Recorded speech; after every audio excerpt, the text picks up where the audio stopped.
현월TV 진리의 파수꾼들께 문화 인사드립니다. 금요 독서의 시간에 유목사입니다. 예, 지난 시간까지 해서요. 아더핑크의 하나님의 주권에서 하나님의 주권에 관한 10가지 주제는 이제 다 읽었습니다. 자, 오늘부터는 거기에 덧붙인 내용들로, 자, 11장은 난제 및 반대 의견, 그리고 12장 이 교리의 가치, 그 다음에 결론을 낸 다음에 이제 부록이 이어집니다. 사실 11장에서 다루는 내용들 중에 제가 좀 부연 설명을 하고 싶은 것들이 좀 있어요. 요한복음 3장 16절 해설이 대표적인데, 그런데 아더핑크가 아주 친절하게 부록에서 설명을 하고 있습니다. 그래서 이 부분은 제가 나중에 특강으로 또는 모교 강서를 통해서 한번 이 부분을 좀 다루도록 하고요. 그래서 11장은 두 번에 걸쳐서 읽겠습니다. 이번 주와 다음 주에서. 그리고 12장은 그 특성상 한 번에 읽겠습니다. 그리고 결론을 또 한 번에 다 읽겠습니다. 그렇게 한 다음에 부록이 3편이 나오는데 이 또한 한 번에 다 읽겠습니다. 이 부록 3편도. 그렇게 하게 되면은 오늘을 제외하고요, 해당 책 읽기가 이제 4번이 남게 됩니다. 하나님의 주권 시간도 이제 얼마 안 남았다는 이야기예요. 그래서 하나님의 주권 읽기가 끝나면 어떤 책을 읽어야 할까 또 생각을 좀 해보고 있습니다. 그래서 사실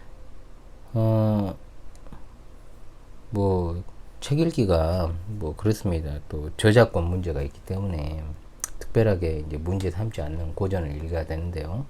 그리고 제가 요즘 책은 또 추천 안 합니다. 솔직히 말해 요즘 신학자들 책은 추천 안 해요. 그래서 고전 책 읽기가 굉장히 유익하다라는 것을 제가 좀 알려드리기 위해서 제가 이제 철로역정이라든지 유사 그리스도이라든지 이번 아더핑크 하나님의 주권이라든지 이런 책들을 이제 제가 읽고 있는 건데요. 그래서 만약 이렇게 쭉 읽어가는 것이 좀 불가할 경우가 생기지 않겠습니까? 그럴 때는 이제 지난번 철로역정 굉장히 제가 길게 했잖아요. 철로역정 때처럼 줄거리를 제가 간단히 이야기를 하고 해설하는 방식도 괜찮을 것이라고 생각을 합니다. 사실 읽을 책이 너무 많죠. 너무 많은데 단지 이제 제가 이 금요 독서회를 통해서 노리는 것은 같이 이제 우리 성도님들 발맞춰서 읽어 나가면서 평소에 책을 안 읽는 분들, 잘 안 읽는 분들이 있어요. 진짜로. 거의 그냥 내버려 두면 진짜 1년 내내 한 권도 안 읽는 분들도 있고, 솔직히 말하면.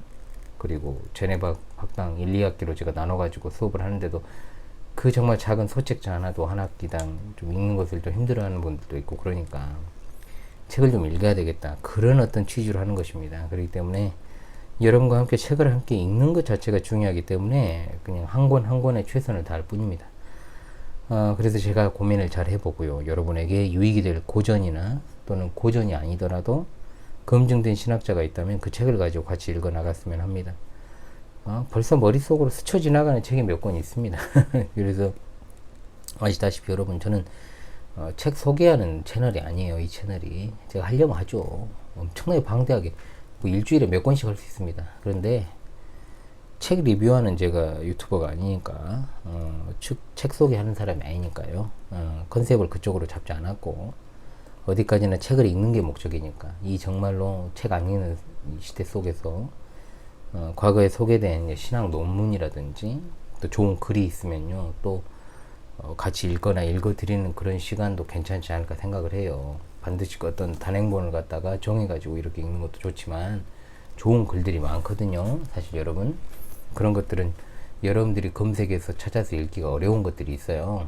그런 것 같은 경우에는 제가 읽어드리는 것도 여러분에게 유익이 되지 않을까, 그런 생각을 지금 하고 있습니다. 예, 그래서 여러모로 좋은 방안을 가지고 이 금요일의 시간을 활용하는 것이 굉장히 필요하겠다, 그런 생각을 하고 있으니까요. 여러분들 앞으로도 계속해서 함께 유익을 누렸으면 좋겠습니다. 저도 공부하고 여러분도 같이 공부하는 거죠. 다만 이처럼 할 것은 많은데 마음처럼 안 되고, 또 시간을 활용하고 싶어도 아시다시피 제가 진짜 이 촬영 같은 거를 사실 주일 사역 마치고 해야 되고 밤에 또 해야 되고 그러거든요. 그러니까 낮에는 이제 또 아시잖아요.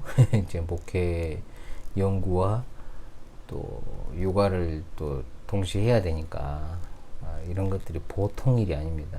고도의 집중력이 요하고 필요한 일들이 산적해 있음에도 그렇게 하지 못하는 그런 차원들이 있어요. 현실 목회도 쉽지 않은데 그 연장선에서 이 방송을 운영하는 것이 같이 좀 잘 되어가야 되는데 이도저도 아니면 안 되잖아요. 사실 둘이 같이 가야 되는데. 그러니까 여러분이, 저는 그래요. 다른 거 필요 없습니다. 여러분 저 걱정 많이 해주시고 기도해 주시는 거 잘하는데요. 다른 거 다 필요 없고요. 적극적으로 함께 해주시는 거, 그것만이, 잘 시청해 주시고 그렇게 하는 거요. 그것만이 제게 도움이 돼요. 진짜로. 그런데 막 누가 보지도 않고 댓글도 없고 그래버리면, 아, 내가 이걸 할 목적이 뭘까? 이런 생각이 딱 들어버린다는 게, 몇 번 제가 들었죠, 지금까지. 그래서 제가 이기고 여기까지 왔거든요, 사실은. 4년 넘는 시간 동안에. 그래서 결국 저와의 싸움인데요. 네, 분명히 좋은 해결책이 나올 것으로 생각을 합니다. 예, 이런저런 닥쳐올 문제 생각하면 머리가 지근지근 아파요. 그래도 최대한 잘 버텨보려고 노력을 합니다. 또 제가 굉장히 지구력이 좋은 사람이니까 여러분 계속해서 기도해 주시고요. 자, 오늘 읽을 책 읽기 범위는요, 291페이지에서 305페이지 중간까지 읽도록 그렇게 하겠습니다. 자, 여러분 같이 또 집중해서 읽어 나가도록 하십시다. 아더핑크 하나님의 주권 291페이지 제 11장 난제 및 반대 의견, 291페이지부터 305페이지 중간 요한복음 3장 16절 해설 전까지 읽도록 하겠습니다. 자, 보겠습니다. 지금까지 주장 때문에 직면하게 되는 난제와 반대 의견들 가운데 몇 가지를 좀 더 명확하게 검토해 보겠다. 본인은 이 문제들을 논의를 진행하면서 다루기보다는 별도의 장을 할애하는 것이 훨씬 낫다고 여겼다. 이렇게 하지 않고 논의 도중에 다루었다면 생각의 흐름이 깨뜨려지고 각 장의 엄격한 통일성이 파괴되며 장황한 각주로 가득 찼을 것이다. 자, 아더핑크가 이 부분을 따로 장으로 떼어서 한 이야기를 좀 하고 있죠.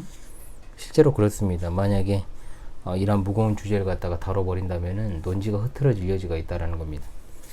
하나님의 주권이란 진리를 서술하는 시도에 어려움이 뒤따른다는 점 인정하기 쉽다. 진리의 균형을 유지하는 것이 아마도 가장 어려울 것이다. 그것은 대체로 관점의 문제이다. 성경은 하나님은 주권자라고 명백하게 선언하고 인간은 책임이 있는 피조물이라는 점도 명확하게 단언한다.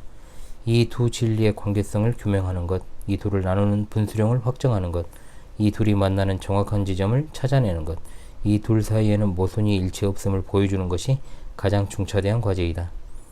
인간의 유한한 지성으로는 이 둘을 조화시킬 수 없다고 공공연하게 선언한 자들이 많다. 그런 시도를 할 필요가 없고 어리석은 짓이라고 말하는 사람들도 있다.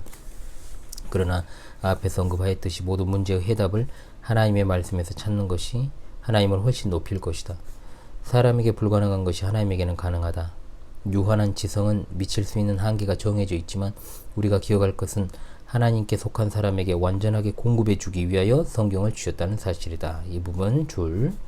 겸손과 확신의 정신으로 성경 연구에 임하면 우리의 믿음을 따라 받게 될 것이다. 위 언급처럼 이 맥락에서 가장 곤란한 과제는 하나님의 주권과 피조물의 책임을 모두 주장하면서 진리의 균형을 유지하는 것이다. 진리의 균형에다가 여러분 동그라미 해놓으십시오. 자, 우리의 신앙은 극단이 아닙니다. 균형입니다. 균형. 많은 사람들이 착각을 해요.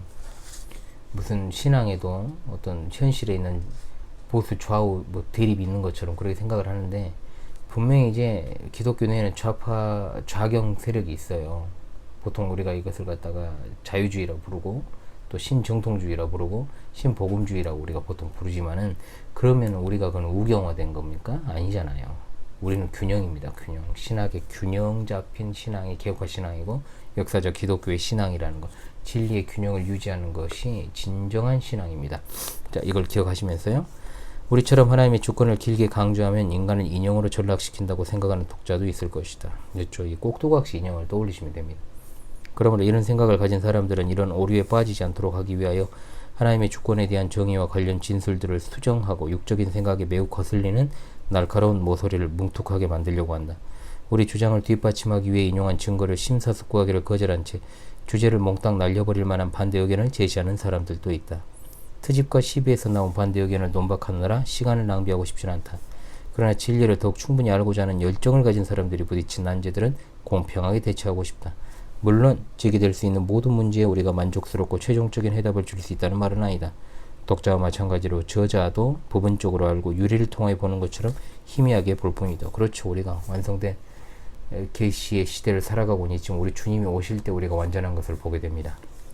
이 난제들을 지금 우리에게 있는 빛에 비추어 성령을 의존하여 검토함으로써 하나님을 더욱 잘 알 수 있도록 추구하는 것이 지금 우리가 할 수 있는 전부이다.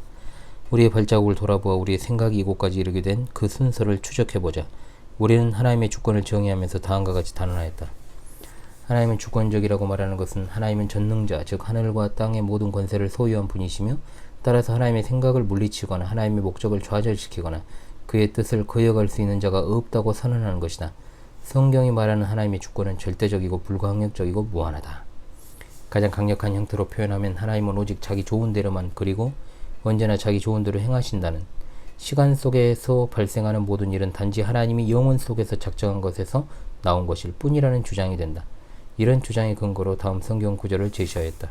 시편 115편 3절, 이사야 14장 27절, 다니엘서 4장 35절, 로마서 11장 36절이죠. 이 중에 로마서 11장 36절을 보겠습니다.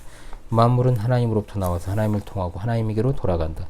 그 하나님께 영광이 영원토록 있을지어다. 아멘.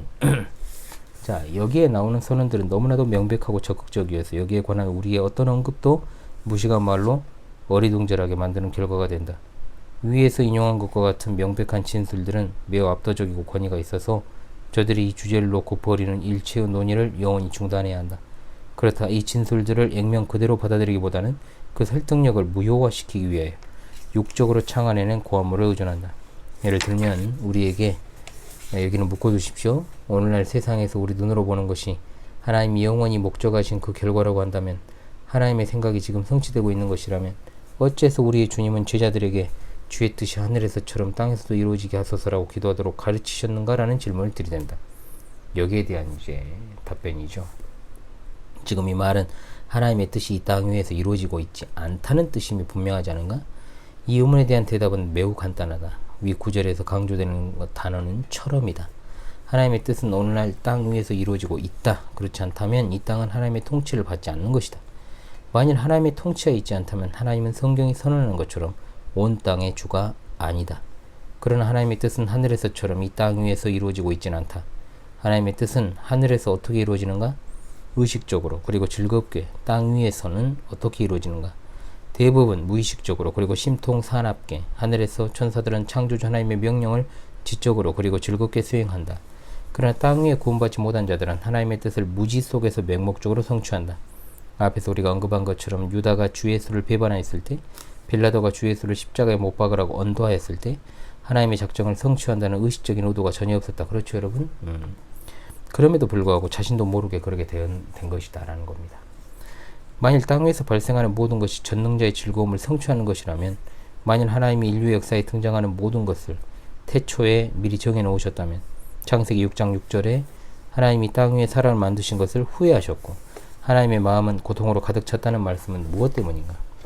홍수 이전의 인류들은 창조주가 부여한 길을 따르지 않았으며 땅 위에서 자신의 길을 부패시킨 것을 보신 하나님이 이런 피조물을 창조하신 것을 후회하셨다는 뜻이 아닌가? 이런 반대 의견도 제시되었다. 그렇죠. 창세기 6장 6절에 대한 하나님이 후회했다라는 표현.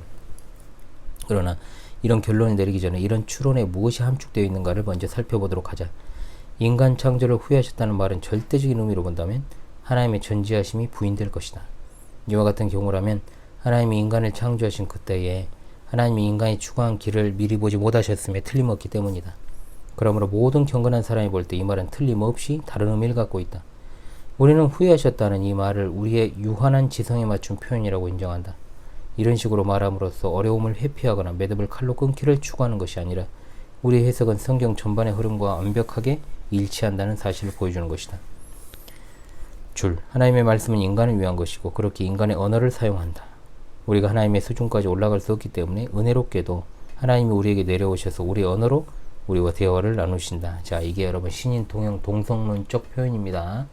이 부분에 제가 강의를 많이 했었죠. 여러분 잘 참고하시면 되겠고요. 사도 바울은 낙원으로 이끌려 올라가서 사람의 말로 형언할 수 없는 말소리를 들었다. 땅 위의 인간들은 하늘의 언어를 알아듣지 못한다.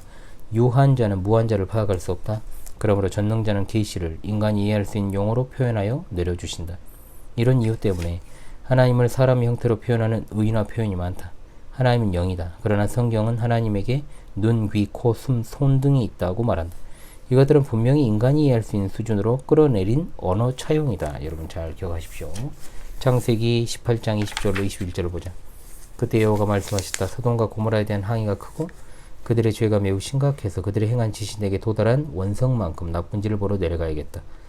자, 의인화 표현임, 즉 하나님이 인간의 언어로 말씀하시는 것이 여실하다. 하나님은 소돔이 빠진 상태를 아셨다. 하나님의 눈은 그 무서운 죄악들을 보았다. 그런 하나님이 여기에서 인간의 언어를 차용하여 사용하기를 원하셨다. 창세기 22장 12절을 보자. 그가 말하였다. 그 아이에게 손대지 말라. 그에게 아무것도 하지 말라.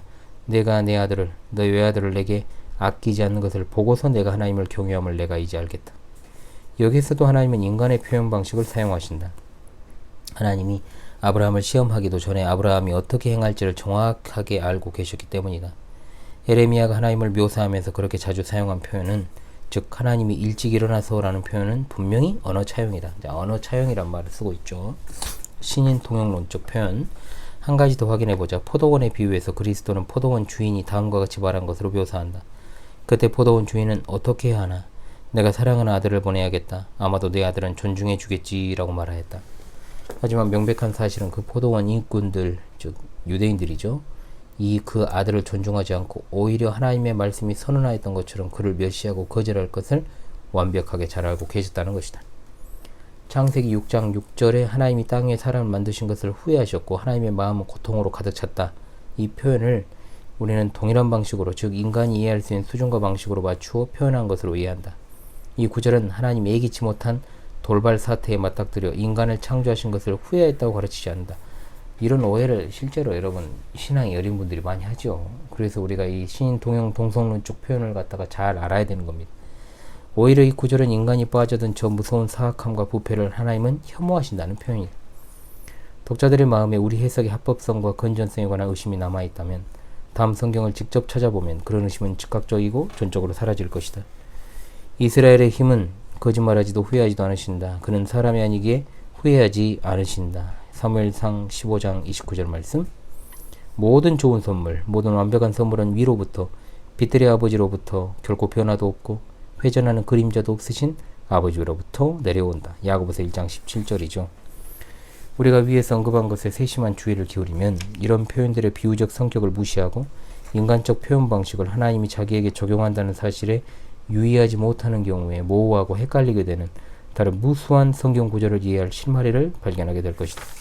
창세기 6장 6절에 관해 이렇게 길게 언급하였으므로 같은 성격을 가진 다른 구절들을 상세하게 해석할 필요는 없을 것이다.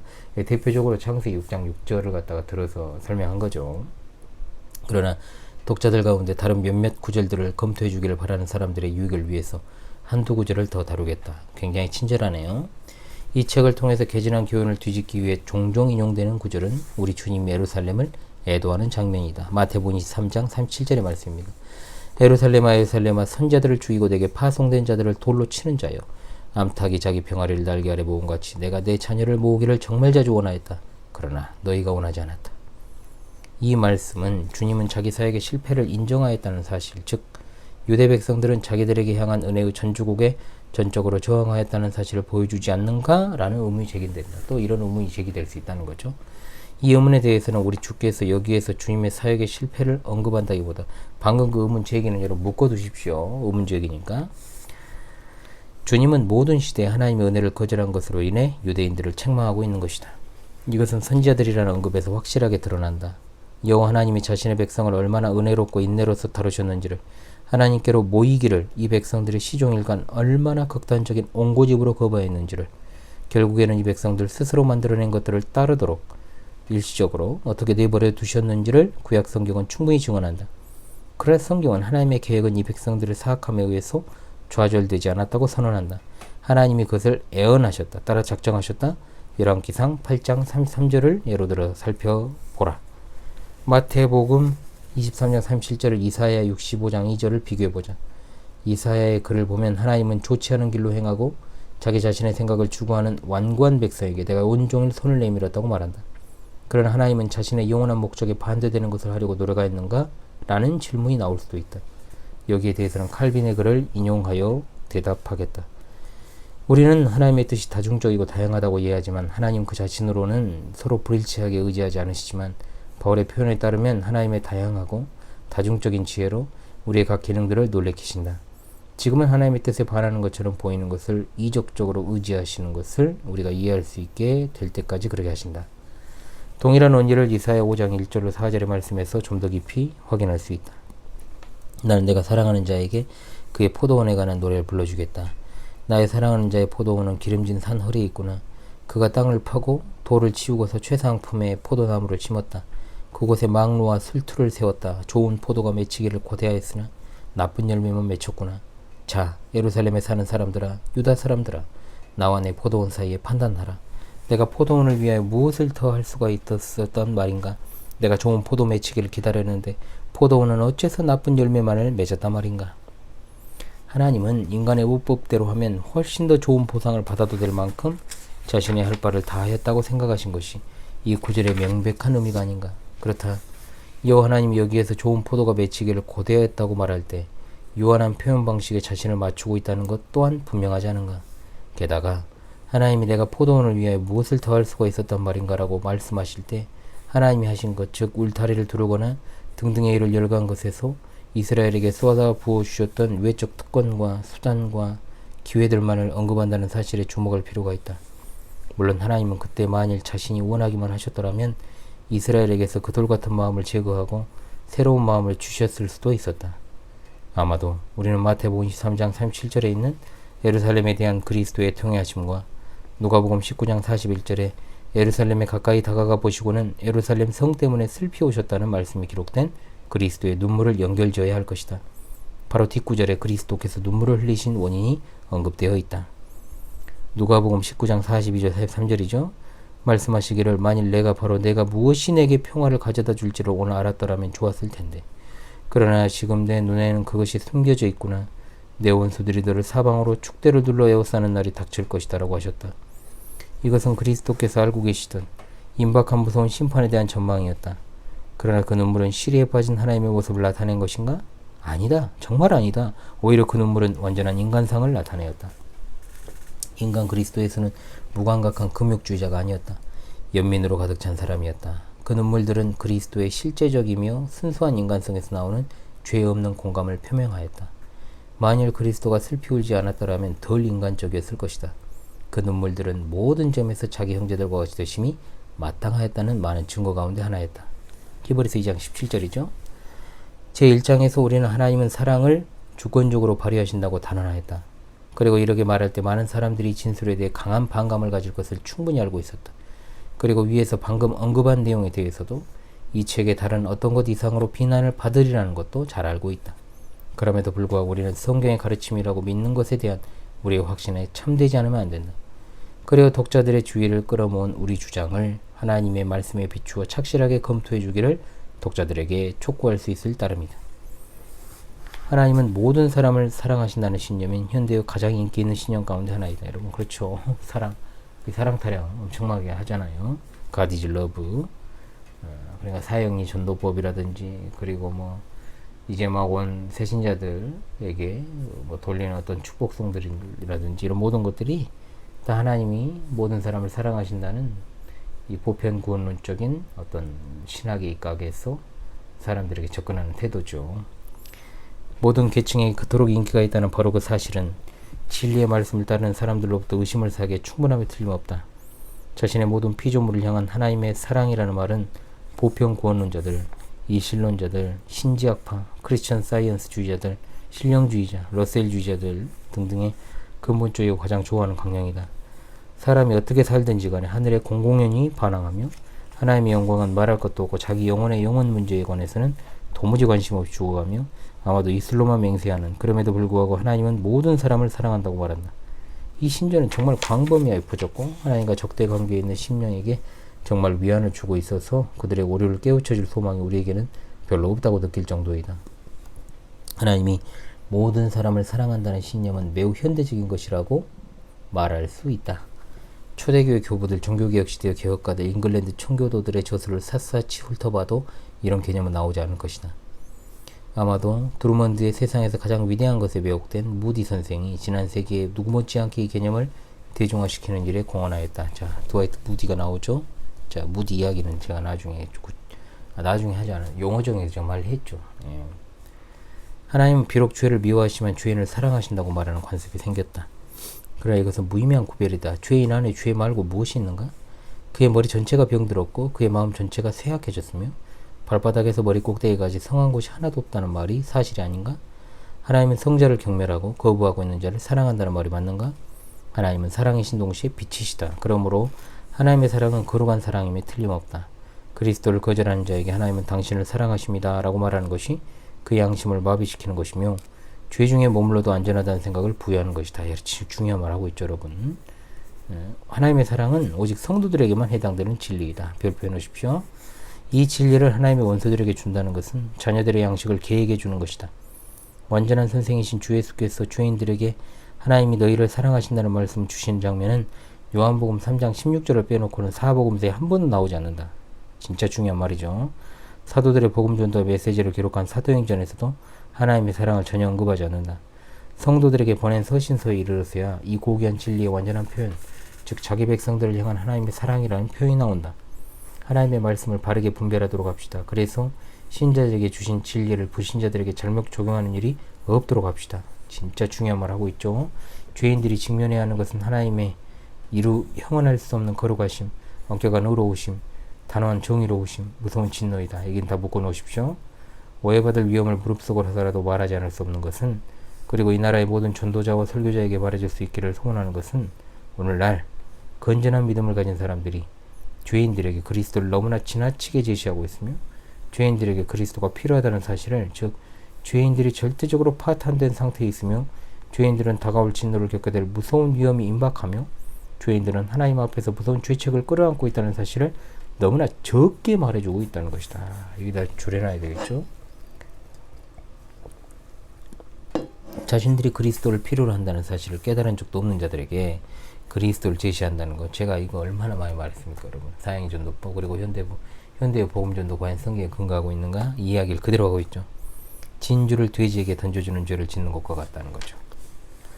하나님이 인류의 모든 사람을 사랑하시는 것이 사실이라면 우리 주님께서 제자들에게 내 계명을 받아 순종하는 자는 누구든지 나를 사랑하는 자다.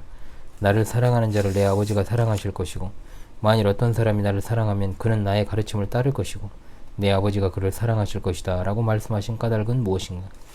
만일 성부 하나님이 모든 사람을 사랑하신다면 나를 사랑하는 자를 내 아버지가 사랑하실 것이라는 말씀은 무엇 때문에 하셨는가? 잠언 8장 17절에 나를 사랑하는 자들을 사랑한다는 말씀에서도 동일한 제한이 있다. 제한의 동그라미.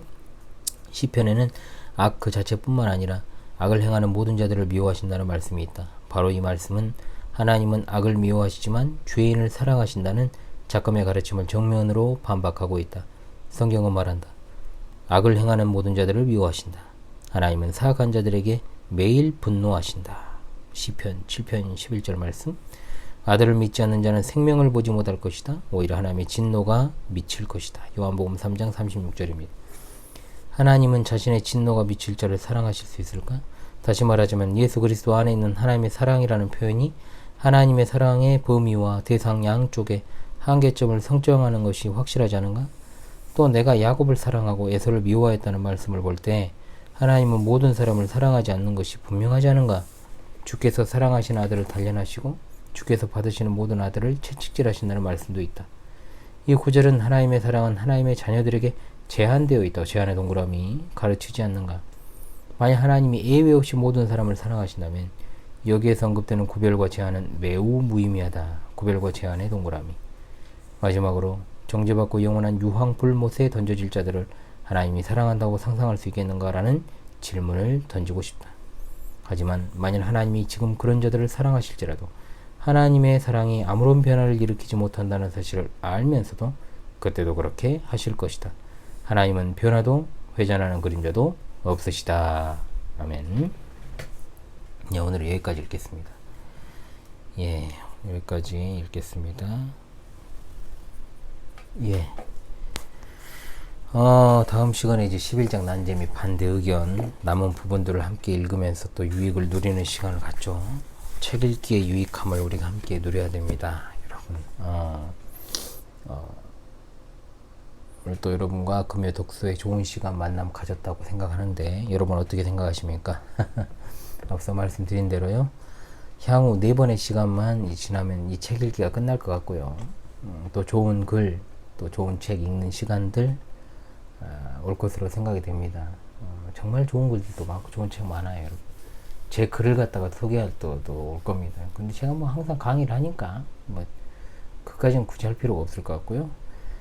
읽기와 듣기가 정말 중요한 시대가 아닌가 그런 생각을 좀 해봅니다, 여러분. 스마트폰과 영상 매체에 익숙해지는 우리의 눈과 귀가 좀 정화될 수 있기를 바라봅니다. 이 부분에 대해서도 오늘 저녁 파수꾼들의 밤에 파밤에서 여러분 뵙고 또 말씀을 드리도록 하죠. 여러분 늦지 않게 파밤에서 함께해요. 제가 10분 전에 방송 준비차 미리 이렇게 방송을 켤 테니까 미리 들어오셔가지고 함께 할 수 있기를 바랍니다. 여러분. 커피 한 잔, 차 한 잔 다 놓고 이렇게 그렇게 듣는 시간 좋고요. 또 소통하는 시간 되었으면 좋겠습니다. 저녁에 뵙겠습니다. 여러분 이 시간도 수고하셨습니다. 감사합니다.